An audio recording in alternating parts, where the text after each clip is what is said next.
자, 여러분, 안녕하세요. 좋은 주식팁입니다. 네, 오늘은 하루 만에 또 사뭇 분위기가 좀 달라졌습니다. 나쁘진 않았는데요.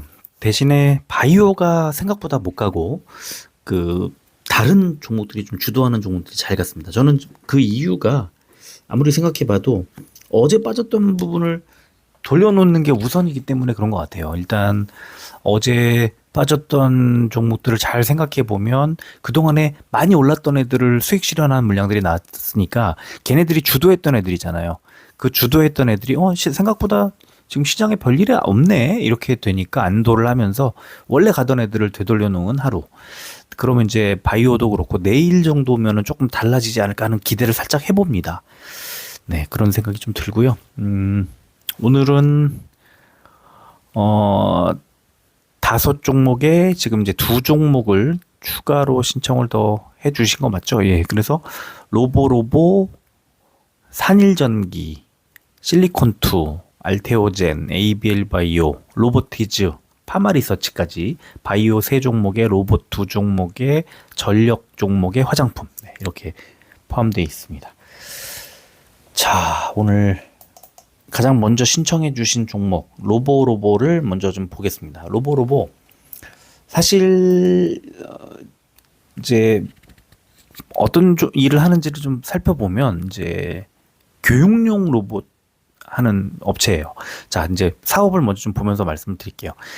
2000년에 청소용 로봇과 보안용 로봇 전문 개발 업체로 사업을 시작했고 2005년부터는 교육용 로봇 제품을 개발해서 국내 교육 로봇 업계에 진출해 있는 그런 회사고요.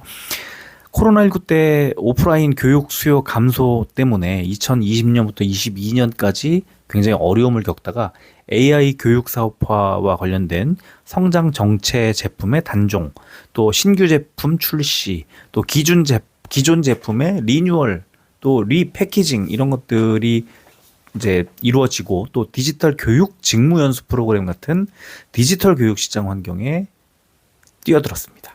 그래서 에듀테크 전문 기업으로 나가고자 하는 교육용 로봇 회사 이제 그렇습니다. 근데 이제 저는 왜 로보로보 같은 종목을 별로 좋아하지 않냐? 결론부터 말씀드리면 로보티즈 같은 종목은 좋아합니다. 두산 로보틱스라든가 레인보우 로보틱스라든가 로보티즈라든가 이런 종목들은 좀 좋아하는데 교육이라는 말이 들어가면 사실상 사양 산업에 가까운 느낌이 좀 있어요.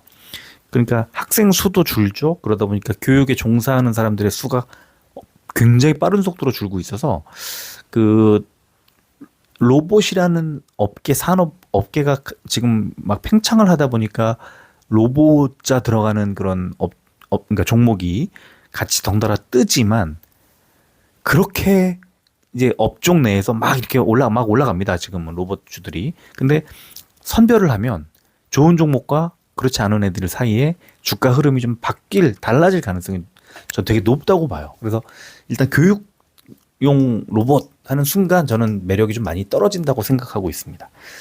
자, 제품 볼까요? 교육용 로봇 및 과학기자재 해서 로봇키트, 아이키로, 유아로, 코딩 스토리 이런 것들이 66%를 차지하고 있고 그 다음에 방과 후 위탁 서비스 28.4%. 그래서 이 두 어떤 품목에서 94. 얼마, 94.39%를 만들어내고 있는 그런 교육 어떤 전문 로봇 기업이다. 이렇게 보시면 됩니다. 실적 보겠습니다. 자, 작년 반기와 올해 반기 사이의 매출액 소폭 늘었지만 큰 의미 없고요. 누적도 반기까지 큰 의미 없습니다.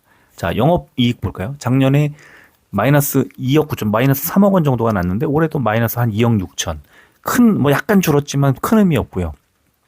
누적으로도 작년에는 7억 2천 영업 손실이 올해 6억 4천. 네. 조금 줄었지만 큰 의미 없다. 아직은 적자 기업이고 좀 애매한 그런 실적을 보여주고 있습니다. 자, 수급을 좀 보겠습니다. 로보로보 수급 보면은 최근에 외국인 기관, 특히 외국인의 매수. 근데 그게 오늘 62만 주가 들어오면서 최근 한 달 누적 순매수가 82,000주 플러스로 전환이 됐을 뿐 최근에 계속 매도가 나오고 있었습니다. 그래서 한 달 전에도 한 7,000원 정도였는데 지금 7,160원 오늘 올라갔습니다. 횡보하고 있다가 네, 그렇게 그 두각을 나타내지 못하다가 이제 오늘 외국인의 매수 덕분에 좀 좋은 흐름이 나온 거고요. 자, 일봉을 보겠습니다. 일봉을 보면 쭉 횡보 4월부터 9월까지 횡보하다가 급등. 그다음에 지금 조정이 나오다가 21선 딛고 반등. 그리고 전 고점 부근에 있는 매물대 마지막 매물대 7,150원 정도에서 이제 어떤 고민 이제 하는 거죠. 더 갈까? 뭐 빠질까? 뭐 이런 상황인데 저는 아까 처음에 말씀드린 것처럼 그 하고 있는 일 자체가 또 실적 자체가 이 로봇주 안에서 지금 성장하고 있는 쪽이랑은 방향이 좀 다르다 이런 생각이 들어서 로보 시장에서는 좋아할지 모르고 지금 주목을 할지 모르지만 저는 좀 개인적으로는 매력을 많이 못 느낀다. 로보티지가 훨씬 낫다 이렇게 말씀을 드리겠습니다. 자, 두 번째 종목 산일전기. 오늘 아까 그 트리온스 방에다가 이제 올려드렸던 리포트를 먼저 좀 보여드리면 흔들릴 이유가 없다 이런 제목이 달려 있고요. 제가 그 뭐 밸류에이션 매력 구간이라는 뭐 표현이 되어 있습니다만 이 업종이 가고자 하는 방향 AI 데이터 센터라는 것이 구축되기 위한 전력 필요량 이런 것들을 생각하면 아직도 좀 더 그런 것들 때문에 많이 올라왔지만 이렇게 빠졌을 때 물론 빠질 때 비중을 좀 낮춰 놓았다가 어느 정도 빠지고 반등을 할 때 그때 오늘 같은 날 이제 비중을 오히려 늘리는 그런 방식이 좋았을 텐데 저는 그냥 좀 빠지면 그냥 매수를 좀 해 놓는 그런 방식으로 장기 투자도 가능하지 않을까 이렇게 생각을 합니다. 그래서 이 리포트 한번 잘 읽어 보시고요. 수급을 보면 오늘 최근에 개인만 계속 사고 외국인 팔다가 오늘 외국인의 매수가 들어오고 기관도 거들었습니다. 그러면서 12,000원대 올랐고 12만 원대를 회복했습니다. 일봉 볼까요? 네. 쭉 빠지다가 61선에서 반등, 다시 쭉 빠지면서 61선 깨고 내려갔지만 9월 초에 있었던 저점 부분을 딛고 반등이 나오더니 그대로 장대 양봉. 이제 이 매물대 끝이 12만 원 정도 되는 자리인데 여기를 살짝 돌파했기 때문에 조금 더 갈 수 있을까? 저는 그렇게 봅니다. 좀 더 가면은 12만 9천 원 정도. 네, 그 정도가 유력하고요. 만약에 밀린다고 하면은 12만 원 정도가 바닥 지지. 네, 이렇게 생각을 하고요. 이 종목은 61선 정도까지 밀렸다고 하는 것 자체가 매수할 만한 자리까지 온. 그러니까 밸류에이션이라는 게 얘가 벌어들일 예측치에 비해서 주가가 싸지면 이제 밸류에이션이 상대적으로 매력이 있다 이렇게 평가를 하는데 지금 딱 그런 구간에서 급등이 나왔고 결국에는 지금 이 12만 원 바닥을 딛고 반등 이제 나왔는데 이 12만 원 정도가 저점으로 해서 계속해서 상승 추세 유지할 수 있느냐 이게 중요한 거고요.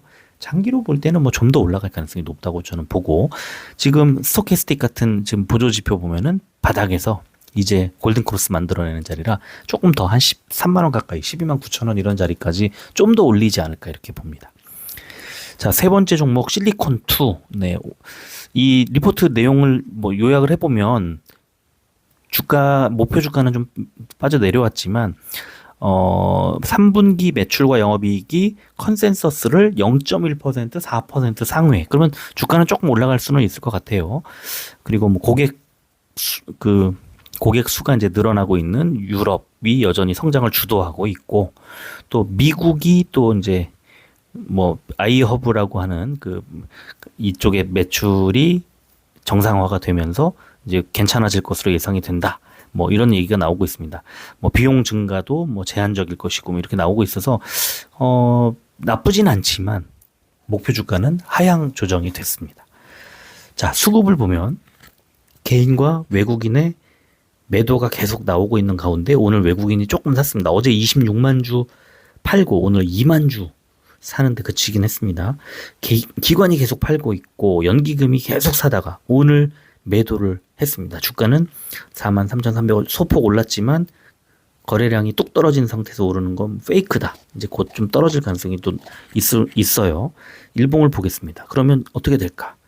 다행스럽게도 지금 매물대가 43,000원이 바닥인데 딱 여기에서 반등을 하면서 뭐 양봉을 살짝 만들어냈죠. 그렇게 의미 있어 보이진 않지만 매물대 지지 43,000원이 깨지지 않고 지지를 받는다면 뭐 여기서 이제 바닥을 딱 잡고 그 지난 한 달 정도 올라갔던 것처럼 다시 한번 반등이 나올 수 있다. 이렇게 정리를 하겠습니다. 자, 알테오젠 보겠습니다. 알테오젠 오늘 이 교보증권에서 너무 좋은 리포트가 나왔어요. 이거는 알테오젠과 ABL 바이오만 나온 건 아니고 바이오 전반에 대한 얘기. 그리고 알테오젠과 ABL 바이오를 각각 한 열 몇 페이지 정도를 할애해서 아주 그 잘 썼어요. 너무 성의 있게. 그래서 제가 오늘 아까 이제 트리온스 방에다 올려드리면서 이거 전체 파일을 그냥 올려드리면서 이거 잘 들여다봤으면 좋겠다. 그런 말씀을 드렸습니다. 알테오젠 글로벌 기업으로 가는 길 ALT-B4의 확장은 어디까지인가 이렇게 돼 있고 투자 의견을 매수 목표 주가를 62만 원으로 커버리지를 게시했습니다. 시작 이제 교보도 이 알테오젠 리포트를 쓰는 거예요. 뭐 전반적으로 읽어보시면 그 아까 올려드렸던 리포트 보시면은 알테오젠 진짜 극찬입니다. 극찬. 그래서 제가 볼 때도 알테오젠은 일단 12월 8일인가요? 예. 코스피 이전 논의 나오고 이제 이럴 때까지 코스피 이전 이슈가 딱 지나면 약간 주가가 가라앉을 수 있어요. LNF처럼. 근데 또 좀 헷갈리죠. 좀 다르잖아요. 지금 그 알테오젠이 가는 길과 LNF가 그때 겪었던 그 2차 전지의 부진 이런 거는 좀 다르기 때문에 약간 뭐 재료 소멸로 좀 빠질 수는 있을 것 같긴 하지만 멀리 내다보면 성장할 수밖에 없는 그런 독보적인 기술을 가진 회사다 이렇게 볼 수 있는 거죠. 자, 수급을 보면 최근에 외국인과 기관의 매도가 너무 세게 나옵니다. 수급이 완전 꼬여 있어요. 주가가 어제 오늘 올랐지만 거래량이 뚝뚝뚝 떨어지면서 41만 주까지 떨어지면서 주가가 올라서 역시나 페이크에 가까운 그런 상황이고 개인만 매수했습니다. 자, 일봉 보면 자, 60일선을 깨고 내려온 게 너무 아쉽죠. 그런데 매물대를 보면 43만 6천 원 정도가 바닥이다. 그리고 그 바닥권까지 44만 원 밑에까지 더 빠지지 않고 있어서 지금은 매도하고 비중을 줄이는 것보다는 좀 지켜보는 구간인 것 같은데 지금 사면 어떨까? 근데 그 더 사기에는 또 좀 빠질 수도 있잖아요. 그래서 지금은 홀딩하면서 관망하는 게 맞는 것 같아요. 갖고 계신 분들은. 신규 매수는 저는 가능하다고 봅니다. 지금 많이 싸져 있어서 여기서 산다 한들 그렇게 많이 빠지지 않을 거예요. 빠진다고 해도. 그래서 저는 신규 매수는 가능하고 분할 매수한다면 가지고 계신 분들은 팔 생각하지 마시고 그냥 가지고 가는 구간인 것 같아요. 자, 알테오젠이 이제 아까 올려드렸지만 그 내일 IR 행사가 있고 다음 달에 10 며칠 날에 이제 실적 발표가 있어서 그 아까 일정 다 올려드렸는데 트리온스 방에다가 네 내일 IR 할 때도 뭐 여러 가지 얘기들이 나올 거라고 봅니다. 이제 내일 IR 결과에 따라서 어떤 또 움직임이 있을지도 잘 지켜보시면 좋을 것 같아요. 자, 에이벨 바이오도 보겠습니다. 플랫폼 신약 이중 항체까지 이렇게 돼 있고 제목이 역시 12만 원 목표로 커버리지 개시 교보증권에서 이 너무 그 성의 있게 리포트를 오늘 냈어요. 교보증권에서. 그래서 이거는 꼭 읽어보시면 좋을 것 같고요. 자, 수급을 보겠습니다. 얘도 마찬가지죠. 개인만 108만 주 매수. 외국인이 5일 연속 사고 있지만 기관이 계속 팔고 있어서 125만 주나 팔았어요. 기관이. 이거는 에이벨 바이오가 주가가 잘 가기가 어렵죠. 10만 8천 원까지 갔었네요. 그죠? 근데 지금 9만 원, 8만 9천 원, 9만 원까지 주가가 밀려 있는 상태입니다. 자, 일봉 보면 네. 지금 제가 오늘 에이벨 바이오 이 일봉 차트를 보여드리면서 60일선까지 왔기 때문에 이거는 관심 좀 갖자. 이제 매수할 만하다. 이런 말씀을 이제 언급을 했습니다. 비중을 좀 나눠서 분할 매수해서 산다면 지금 자리 같은 데에서는 매수해야죠. 이거는 이런 또 자리는 또 하나의 기회고 지금부터는 바이오가 그 좀 많이 밀린 상태이기 때문에 충분히 반등이 나올 수 있다. 너무 이제 얼어붙지 말고 겁먹지 말고 남들 이제 쫄아 있을 때, 남들이 쪼그라들어 있을 때 오히려 매수할 만한 그런 타이밍을 좀 노려보자 이런 말씀을 좀 드리고 싶습니다. 자, 그 다음에 이제 추가로 신청해주신 로보티즈 보면 어제 그제 외국인이 그렇게 매도를 하더니 오늘 18만 주를 매수를 했고요. 기관도 6만 7,400주 정도를 매수했습니다. 주가가 뭐 17,000원대 많이 올라왔고요. 거래량이 어제보다는 좀 낮아져서 오늘 233만 주가 나왔지만 조금 더 터졌으면 더 많이 올라갔을 텐데 이제 조금 아마 올려놓고 관망하는 그런 구간인 것 같고 오전에 그랬나요? 오후에 그랬나? 아까 그 공매도 흐름하고 유사한 아주 전형적인 그런 흐름도 나오고 그래서 최근에 이제 공매도가 이렇게 주가가 오를 때마다 좀 나오는구나 싶은 생각이 들기도 했습니다. 그래서 지금 일단은 수급이 외국인 수급이 계속 이제 쌓여 있기 때문에 빠져도 많이 안 빠져요. 어제도 6,800원 뭐 결과적으로는 고점 대비해서 많이 빠져서 그렇지 차츰차츰 올라가면서 종가로는 좀 계속 신고가 쓰고 있는 그런 상황입니다. 오늘도 신고가 썼고요. 자, 일봉을 보면 여전히 신고가 추세 깨지지 않고 있고 어제 같은 날은 뭐 비중을 좀 줄여 놓는 게 맞고요. 오늘 같은 날 비중을 좀 늘려 놓는 거 맞고요. 저는 그냥 제가 생각했던 그 정석 플레이 하고 있는 거고요. 그렇게 따지니까 또 외국인도 어제 팔고 오늘 외국인들 사고 하니까 개인들하고는 반대로 이제 움직인 그런 좀 움직인 것이기도 하고 그래서 로보티즈 지금은 더 가져가자 이런 말씀을 드리겠습니다. 자, 마지막 종목 파마리서치 보겠습니다. 파마리서치가 오늘 17,000원이 올랐는데 어제 3만 원 넘게 빠지고 이거밖에 못 올랐어요. 거래량도 17만 주, 뭐 이렇게 많이 나오진 않고 있고. 자, 지금 파마리서치가 오늘 고점에서 좀 눌리고 이런 모습도 약한 모습도 나왔는데, 바로 이것 때문에, 외국인 수급 때문에 그렇습니다. 외국인들이 계속 팔고 있어요. 그게 좀 파마리서치가 못 가는 이유인데, 자, 일봉을 보면 이렇게 움직입니다. 121선에 붙어가지고 이것도 좋은 지금 자리였어요, 오늘. 그런데 21선 부근에 눌리더니 11선에도 눌리면서 단기 이평선들을 내줬습니다. 무슨 말이냐? 그냥 기술적으로 121선에 붙었기 때문에 반등이 나왔지만 이거는 완전히 추세를 상승으로 돌리기 위한 반등이 아니었다는 겁니다. 그러니까 지금 한 번 빠졌다가 한 번 반등이 나왔다가 다시 빠져서 쌍바닥 만드는 그런 흐름인데 제가 볼 때는 조금 더 횡보 내지는 약간 더 시간이 필요하다. 그래서 파마리서치 지금은 121선 깨고 내려가지 않는 이상 팔 필요는 없을 것 같고요. 신규 매수도 저는 지금은 좀 별로인 것 같고요.